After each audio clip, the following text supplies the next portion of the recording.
Klimawandel, grüne Politik oder auch die Grüne Partei wird oft ja als die Verbotspartei bezeichnet. Nun können wir alle sagen, ja, das ist doch gut, wenn man irgendein schädliches Verhalten verbietet. Aber was zeigt uns so die Vergangenheit? Du darfst bei Rot nicht über die Ampel fahren, gibt es ein Gesetz. Macht das viel? Das Gesetz überhaupt nicht, sondern allenfalls, wenn man erwischt wird, ne, und Strafe droht. Gesetze machen gar nichts. Sollen wir ein Gesetz machen, dass wir vielleicht gegen völkerrechtswidriges Verhalten sind, Kriege etc.? Schauen wir uns den Planeten an. Das hat uns bisher noch nie davon abgehalten. Als man vor mehr als 200 Jahren die Schulpflicht einführte, da gab es ein Gesetz, dass die Kinder zur Schule gehen müssen. Warum hat man das gemacht? Naja, da haben die meistens eben ja an Bauernhöfen gearbeitet, mussten auf dem Feld helfen, mussten auf dem Hof helfen, Kühe melken und was auch immer.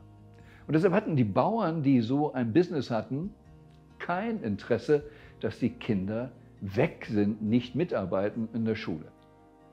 Rückblickend können wir sagen, war vielleicht ganz sinnvoll, dass die Kinder lesen und schreiben gelernt haben, denn die Angst des Bauern, wirtschaftlich nicht über die Runden zu kommen, hat sich ja transformiert in ganz andere Businesses.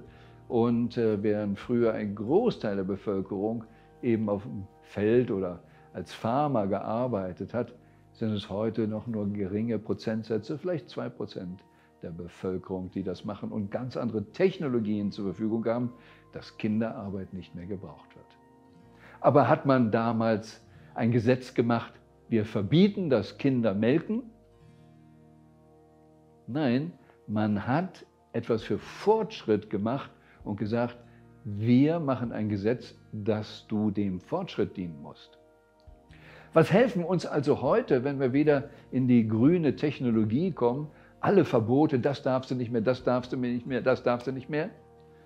Wenn wir nicht konsequenten Fortschritt haben, auf den wir uns fokussieren. Und es gibt so viele gute Sachen, die es heute schon in der Welt gibt, wie man kontaminierten Boden sauber kriegen kann, einfach mit Bakterien. Aber es gibt keine Gesetze, das wollen wir jetzt haben. Es war ja auch schon mal ein Gesundheitsminister, der gesagt hat, ich habe nichts zu sagen, kann man in YouTube nachschauen, von Seehofer, die was zu sagen haben, sind nicht im Parlament. Es ist aber so wichtig, dass wir Bürger wissen von diesen ganzen guten Ideen und wenn es kein offizielles Gesetz gibt, dass wir selber für uns das Gesetz machen, hey, das ist besser. Wir müssen nicht in Mangel denken, in Verbote, sondern in Kreation und Gebote. Was wollen wir für eine super Zukunft haben? Und da zeigen wir am 7. Mai in einer Veranstaltung am Winspiration Day in Berlin, live vor Ort kann man dabei sein, zeigen wir aber auch online, was es alles für andere Denkansätze gibt, wie wir die Zukunft nicht nur für die Zukunft richtig gestalten, sondern was es jetzt schon an besseren Ideen gibt. Für Bildung, für Gesundheit, für eben auch eine bessere Ökologie. Es ist schon alles da, nur Bürokratie ist noch auf dem anderen Dampfer. Und die Mehrzahl der Menschen ist eher in den Angstthemen drin, im Mangelthema drin, als zu sehen, wow, welche Freude können wir auf die Zukunft haben, weil es so viele super Lösungen gibt. Das eigentlich wirkliche Problem, was wir haben, ist hier, sagte schon Roman Herzog in seiner berühmten Ruckrede. Wir, speziell die Deutschen, haben ein mentales Problem. Aber ein mentales Problem haben wir immer, weil wir die Lösung nicht sehen. Aber wenn wir sie sehen, dann können wir dafür gehen. Als die Schulpflicht eingeführt wurde, da haben die Bauern und viele nicht gesehen, wo es lang geht.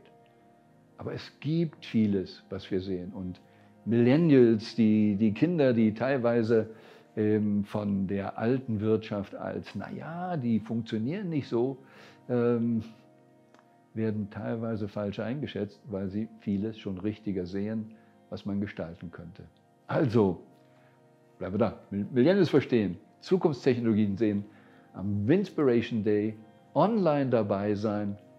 Wir machen das gratis, wir verkaufen nichts, wir wollen, dass ihr die Möglichkeiten seht.